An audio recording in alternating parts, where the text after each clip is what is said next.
नियम बना लो बैसाख महीने से। साक महत्म में ये वर्णन किया कि एक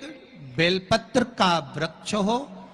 या पीपल का वृक्ष हो या तुलसी का पौधा हो या आंवले का वृक्ष हो या बट वृक्ष हो, उस वृक्ष के नीचे बैसाख के महीने में जो जल समर्पित करा जाता है, उस जल की पुण्याई इतनी प्रबल हो जाती है कि व्यक्ति के जीवन में जितना पाप कर्म करा होता है वो सब निष्फल हो जाता है, वो सब समाप्त हो जाता है। बैसाख महीने में पार्थिव शिवलिंग के निर्माण का, और उसमें एक बात कही गई कि जब संसार का मनुष्य मृत्यु लोक में रहने वाला मानव, मृत्यु लोक में रहने वाला मनुष्य मिट्टी के शिवलिंग का निर्माण करता है, पार्थिव शिवलिंग का निर्माण करता है, और जिस घर में पार्थिव शिवलिंग का निर्माण होकर उसकी पूजन होती है, घर का सदस्य उस पर अगर एक बूंद जल समर्पित कर देता है तो जितने घर के सदस्य होते हैं उस पार्थिव शिवलिंग के निर्माण को करने वाले होते हैं, पूजन करने वाले होते हैं, उनको 6 महीने तक किसी बड़ी बाधाओं को झेलना नहीं पड़ता, वो दुख अपने आप कट जाता है। पार्थिव शिवलिंग का निर्माण बैसाख महीने,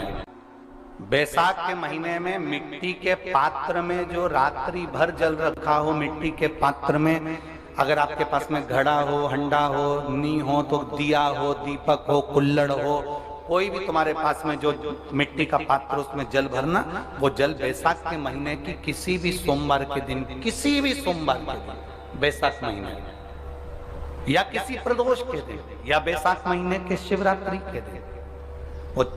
मिट्टी के पात्र का जल अपने घर के प्रत्येक व्यक्ति का स्पर्श कराकर उस मिट्टी के पात्र के जल को तांबे के पात्र में डाल लीजिए और घर के प्रत्येक व्यक्ति का स्पर्श करा लीजिए और शंकर भगवान पर कुंदकेश्वर महादेव के नाम से समर्पित करिए। कुंदकेश्वर महादेव, कभी जीवन में पीछे पलट कर देखने की जरूरत नहीं पड़ेगी, आप उन्नति की सीढ़ी की ओर बढ़ते चले जाओगे। बैसाख महीने में मिट्टी के पात्र का जल भगवान शंकर को समर्पित होना चाहिए, उसका सुख हमारे जीवन को एक आनंद फल प्रदान। जैसे कहते हैं ना, कोई अच्छा मिले ना मिले, धन मिलने से कोई भाग्यशाली नहीं होता, सत्ता मिलने से कोई भाग्यशाली नहीं होता, वैभव मिलने से कोई भाग्यशाली नहीं होता। महाराज,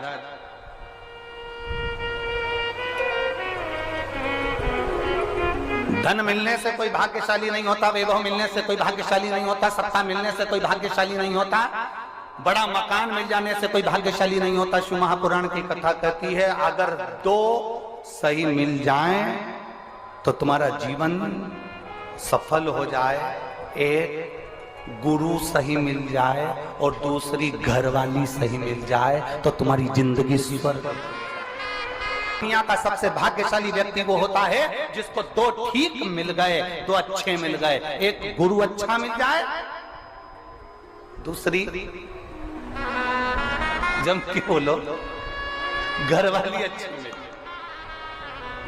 गुरु अच्छा मिलेगा तो तुम्हें स्वर्ग की सीढ़ी चढ़ा देगा और घरवाली अच्छी मिलेगी तो घर को स्वर्ग बना देगी।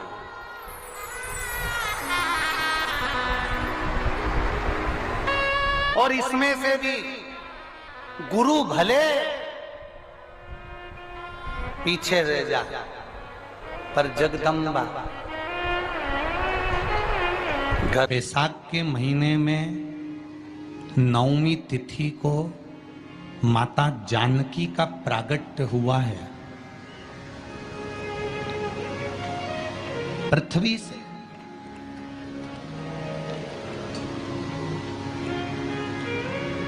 कभी एक विचार करिएगा कि नरसिंह अवतार बैसाख के महीने में हुआ, कुर्मा अवतार बैसाख के महीने में हुआ, हयग्रीव अवतार बैसाख के महीने में हुआ, परशुराम अवतार बैसाख के महीने में हुआ, माता जानकी का अवतार बैसाख के महीने में हुआ। आखिर बैसाख के महीने में, माधव महीने में इतनी महत्वता क्यों?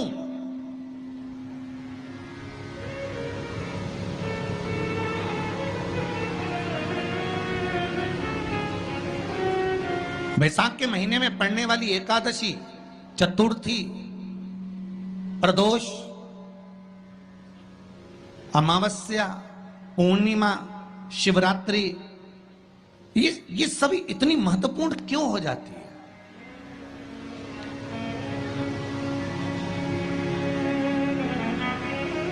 इसकी महत्वता इतनी प्रबल क्यों हो जाती है?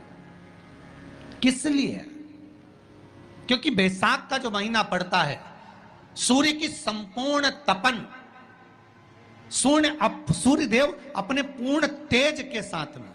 पूर्ण तेज के साथ में मृत्यु लोक के निवासियों पर, चाहे जलचर हो, थलचर हो, वायुचर हो, चाहे जो जीव हैं, उस पर जब किरण फेंकते हैं तो संसार का जो मनुष्य है उस पर जब ताप पड़ता है तो ताप पड़ने के कारण उसके मुख से भगवान का नाम निकल ही जाता है, स्मरण नाम निकल ही जाता है। जब उसके मुख से भगवान का नाम निकलता है तो वो भगवान की शरणागति खुद ग्रहण कर लेता है।